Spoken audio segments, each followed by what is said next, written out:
Les ordonnances Macron qui sont venues réformer le Code du travail ont apporté pas mal de modifications en ce qui concerne l'indemnité légale de licenciement.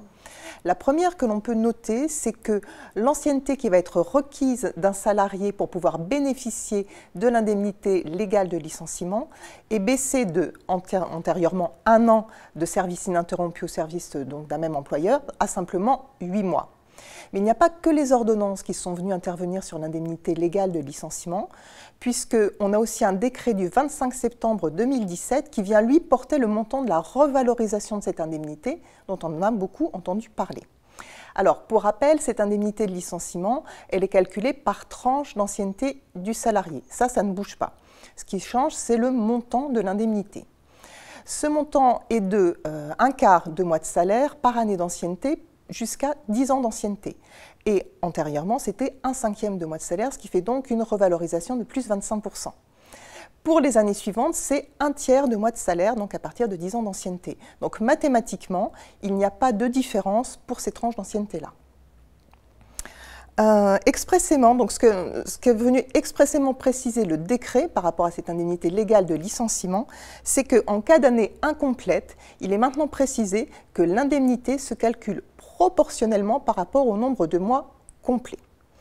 Vont être concernés par cette indemnité de licenciement légale, indemnité légale, les licenciements qui sont prononcés depuis le 27 septembre 2017.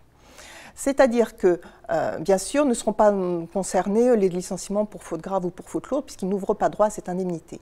Mais vont également être concernés les ruptures conventionnelles qui ont été conclues depuis cette date et les mises à la retraite intervenues depuis cette date, puisque pour ces 2 cas de rupture, le salarié perçoit au moins l'indemnité légale de licenciement. Alors là, on est sur l'indemnité légale. Ce qu'il faut quand même que je reprécise, c'est que bien sûr, il y a pas mal de secteurs d'activité où les conventions collectives ou alors les accords collectifs prévoient des indemnités conventionnelles de licenciement. Et dans ce cas-là, sauf si elles sont liées à l'indemnité légale, il n'y aura pas de changement pour les salariés et pour les entreprises.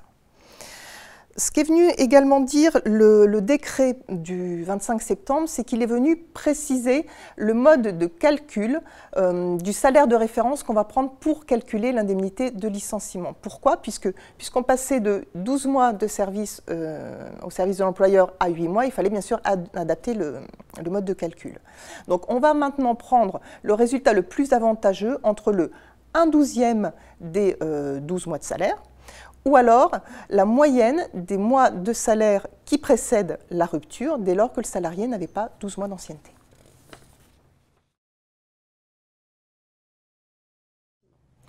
Effectivement, la procédure de licenciement est aussi touchée. Alors là, il y a un certain nombre de décrets qu'on attend au jour où nous discutons, et donc on ne pourra pas aller jusqu'au bout de la précision, mais ce à quoi on peut déjà s'attendre, c'est que à l'avenir, l'employeur doit se voir mettre à disposition des modèles de notification de licenciement qu'il pourra utiliser ou non.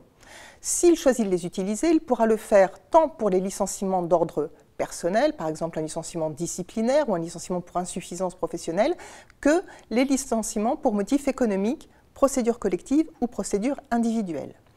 Ces modèles, tels qu'ils sont annoncés, devraient reprendre les obligations de l'employeur et du salarié. Concrètement, à quoi on peut s'attendre? On s'attend un petit peu à des CERFA qui seront du type de ceux que l'on connaît actuellement pour la rupture conventionnelle. Autre nouveauté importante, c'est la possibilité qui va être laissée à l'employeur de préciser a posteriori la motivation du licenciement qu'il a indiqué sur la notification du licenciement. Donc concrètement, l'employeur a envoyé sa notification du licenciement et il va revenir pour préciser le motif qu'il avait indiqué sur cette notification. Alors pourquoi c'est important? Bien parce que lorsqu'on a une motivation qui est défaillante sur un courrier de licenciement, ça peut vouloir dire, au final, en cas de contentieux, un licenciement sans cause réelle et sérieuse. Donc, l'employeur va pouvoir revenir préciser le motif, mais autre possibilité donc importante, le salarié va pouvoir lui aussi demander à ce que le motif de sa notification de licenciement soit précisé. Donc, comment ça va intervenir? Mais il faut que le décret vienne pour préciser les modalités de cette intervention de l'employeur et du salarié. Ce qu'on peut dire quand même, c'est que s'il y a eu cet ajustement a posteriori de la motivation du licenciement, en cas de contentieux portant sur le licenciement sans cause réelle et sérieuse, enfin sur la motivation du licenciement, c'est cette notification ajustée qui sera prise en considération par les juges. Autre précision importante pour les salariés, c'est que si le salarié reçoit son courrier de notification de licenciement, qu'il trouve que le motif est un peu défaillant, mais qu'il ne demande pas à l'employeur de le préciser, en cas de contentieux devant les prud'hommes qui porteraient sur la motivation du licenciement, il ne pourra pas obtenir que ce licenciement soit jugé sans cause réelle et sérieuse.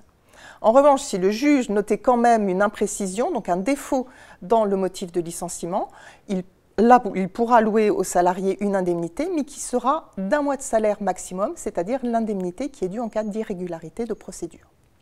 Alors, toujours en matière de procédure, il y a un cas particulier, c'est le cas où l'employeur licencie un salarié, mais pour plusieurs motifs d'ordre personnel. Donc, sur la lettre de licenciement, il va par exemple avancer l'inaptitude et la faute grave.